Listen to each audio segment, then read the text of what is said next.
नागपूरच्या वाडी police station अंतर्गत येणाऱ्या लावा परिसरात आज एका अज्ञात व्यक्तीचा मृतदेह अत्यंत विदारक अवस्थेत आढळून आल्याने खळबळ उडाली आहे। मृतदेह नग्नावस्थेत असून आरोपींनी ओळख पटू नये या उद्देशाने मृताचा चेहरा दगडाने ठेचून विद्रूप केलाय।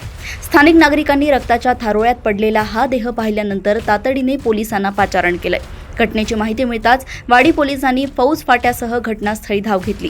प्राथमिक तपासानुसार हा खून पूर्वनियोजित असावा असा संशय व्यक्त केला जातोय। पुरावे नष्ट करण्यासाठीच मृतदेहाची ही अवस्था करण्यात आली असावी असे पोलिसांचे म्हणणे आहे। या घटनेमुळे संपूर्ण लावा परिसरात दहशतीचे वातावरण पसरले आहे। प्रकरणाचे गांभीर्य लक्षात घेता वरिष्ठ पोलीस अधिकाऱ्यांनी घटनास्थळाची पाहणी केली असून तपासासाठी फॉरेन्सिक टीम आणि श्वान पथकाला पाचारण करण्यात आले। मृत व्यक्तीची अद्याप ओळख पटलेली नाही। पोलीस सध्या परिसरातील बेपत्ता व्यक्तींची माहिती घेत असून सीसीटीव्ही फुटेजच्या माध्यमातून आरोपींचा शोध सुरू आहे।